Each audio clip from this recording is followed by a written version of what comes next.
yeah, it's not much to look at, but it's the border. Yeah. Is it as comparable as the wild? Yeah, it's got license plates. Oh, it's awesome. It is a land of enchantment. It is. Land of enchantment. Is that what they call New Mexico? Okay. Puerto Rico's the island of enchantment.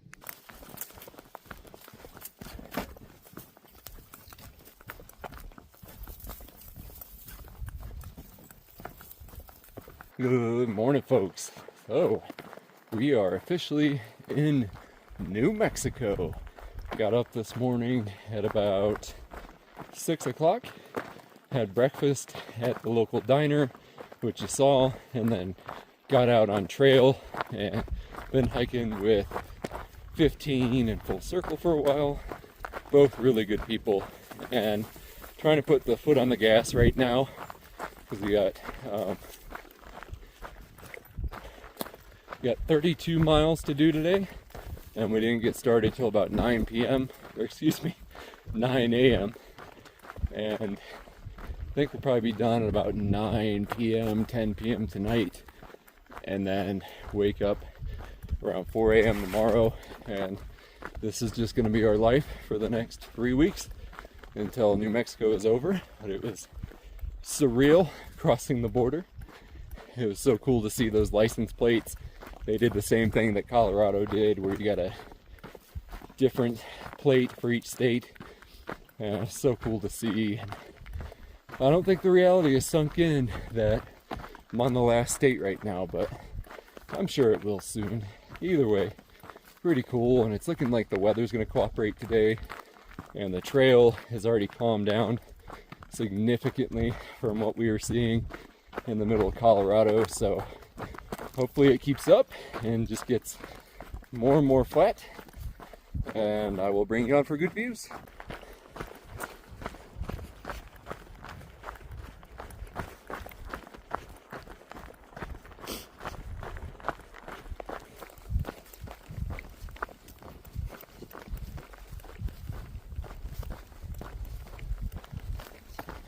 Well, so far, New Mexico has been very welcoming. The terrain has been quite cruisy. Been able to average at or just under 3 miles an hour, which is nice because we've got a long way to go today. But I'm liking it. It's beautiful. It's like a much gentler Colorado so far. And I also realize that we're only a few miles away from Colorado right now, so it's not too surprising that the mountains would be similar. It's not like geographical features respect our state boundary lines, so we'll probably have a little bit more of Colorado, and from what I understand, it'll be, I think after Cuba or after Ghost Ranch, one of the two of them, is when it starts becoming much more sunny. You don't get too many of the rain showers like we've been getting over the last couple weeks, but that's a double-edged sword because that also means that water won't be as plentiful, and it'll likely be a lot of cow water from what I understand, which is fine. We've had cow water throughout the hike, but I just know it's going to be a lot more concentrated, and there's going to be some much more, let's see, we'll call them interesting water sources for the rest of the trail. But anyways, guys, still, regardless of those challenges, it is the last state. The last one. Oh man, check that out. We still have flowers in bloom. Dandelions, nonetheless. Dandelions are actually my favorite flower because if you get tulips or roses, they're kind of babies. It's like if the temperature shifts or whatever, and they just die. Meanwhile, a freaking dandelion will grow through concrete and just proliferate everywhere. So I love it for its hardiness and how it just doesn't give a damn.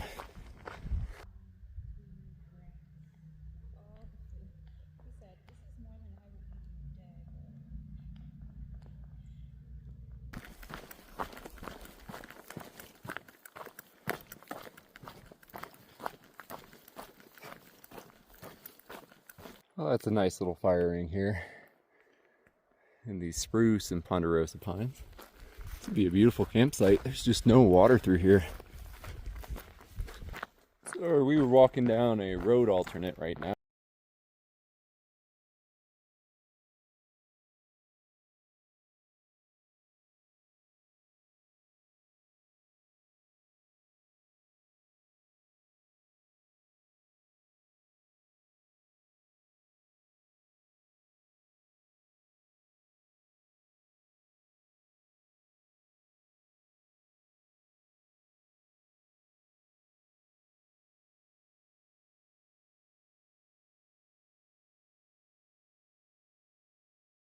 Crest Trail, and decided to do a unique hike where he set out in the winter down here in New Mexico. Now he walked out of, I want to say it was like either Cuba or Ghost Ranch, some nearby town, with somebody that he was staying with, and they didn't think it was unusual because, I mean, he was such a prolific hiker and was so experienced, so they didn't sweat too much about him, which is fair. I don't think many people would. Now what happened is he got up into this area that we're in right now, and a significant storm rolled in. And he realized that he wasn't really prepared for it. So he did the next best thing he could possibly do, and he got on his maps and identified that there was a Forest Service campground nearby. And the effort nearly killed him just getting there. But he waded through the extremely deep snow, and he finally made it to the Lagunitas campground, which is just a mile or two up the road from here. And he was able to get into one of the bathrooms because they were unlocked. Now he was there for a significant amount of time, and eventually his friends figured out that something must have happened because they hadn't heard from him well past his predetermined date. So the rescue attempt started, and once again, this is in a high snow area, very difficult travel. This Forest Service road and many around were unnavigable. They couldn't get on the roads to really find him. So he sat in there for a significant amount of time. And in fact, he actually had some rescuers pass over the top of him. And he tried to signal to the helicopters, he tried to signal to anyone, but they didn't see him. And for whatever reason, they didn't think to check that campground because it wasn't necessarily within the scope of where they expected him to be. So after a while, he realized that he was likely to die. He was going to starve to death. And if I remember correctly, he did attempt suicide. And then right after he did it, he tried to cut his wrist or what have you with his knife. He immediately regretted it and held on for a good while longer. He actually, I think he ended up either dying of hypothermia or he did legitimately starve to death. But before he died, he was an extremely considerate individual. He etched into the door of the privy on the outside, and it says dead CDT hiker or dead through hiker inside, no joke. Because he didn't want to scare anyone that came and checked that restroom or what have you. He didn't want to traumatize anyone. So eventually they did find him when the snows melted enough and they were able to get up to the campground. And obviously, and he was deceased. And I want to say he kept a journal as well that they found. But I feel like I'm probably not doing this story justice. But it's something, if you're interested, his trail name was Otter. This happened in 2015. If you want to read the full play-by-play. But even today, from what I read in the Gut Hook comments, or Far Out rather, you can still see where he etched into the door if you look close enough. They haven't replaced that door, and I don't know if that's kind of a memorial to him or what, but they've painted over it and you can still see it. But we will not see that today, and even if I did see it today, I still wouldn't put it on camera. But just so you guys know, that is something that we are in the vicinity of that transpired a couple years ago. And once again, if you're interested, go ahead and read up on it. It's a tragic story. All that to say, we've got a couple more miles for today, probably about 8 to 9 more to go, and then we'll bed down for the night. So I'll talk to y'all later. So we're gonna do a little bushwhack alternate here. The road actually runs, let's see, there you go, behind us, and it does a big loop up there where we could just follow Lagunitas Creek here, and it'll take us right down to the CDT. So I'm gonna take advantage of that because, well, I guess it hasn't been a long time since I bushwhacked. I bushwhacked earlier today, but once again, got to embrace what makes the CDT fun and making your own route. Sometimes it pays off really nicely, sometimes it doesn't. I think this one's going to. This creek kind of meanders and it's all like cow pastures and things like that. Nothing too terrible. And it hasn't rained in a long time, so all the spots that are normally marshy are dried up. And I'd be willing to bet, if I was a smarter man, I'd get closer to that creek, because there is probably a cow path that runs the length of the whole darn thing. But yeah, just enjoying this. I mean, it's so beautiful, and I gotta soak it up now while I still can. I only have about 3 weeks of this left, and then it's the party's over, and then it'll be on to the next adventure, which I'm looking forward to. When we did the AT, we completely kind of turned off of the YouTube and didn't do any more videos. But I don't know, I might be telling a lie right now, but I would like to continue the videos, get a lot more Swissmas in them, and some of the really fun Alaskan adventures that we get to have. Look at that, I knew it. This is a cow path. See, broken clock is right twice a day.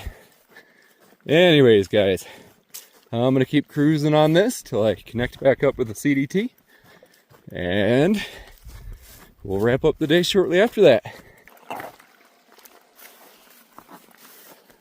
Oh, this is nice. It's gotten a little tighter through here, but it's beautiful.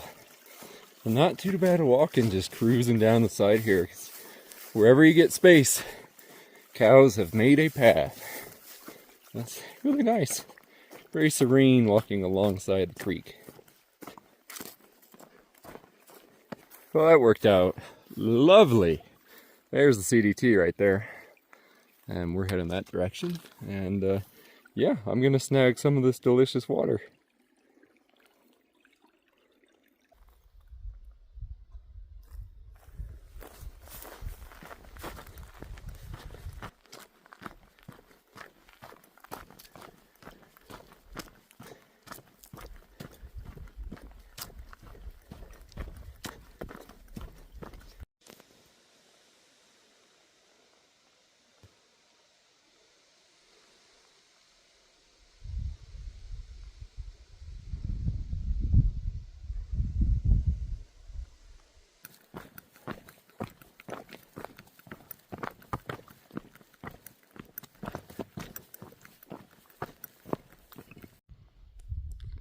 Colorado was beautiful, but oh my goodness, look at these colors. This is unreal beauty. Look at that. It just goes and goes and goes. It is amazing. And there's an elk bugling in the background.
Howdy folks, so we'll go ahead and do the closeout for today.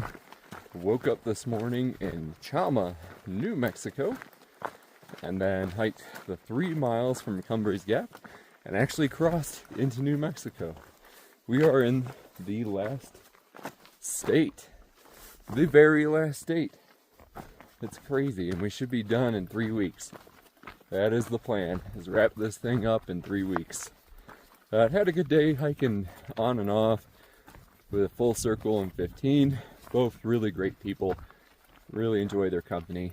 And gonna end up camping with them tonight as well. It should be good. And yeah, overall, really great day. Was able to move at about 3 miles per hour for the entire day.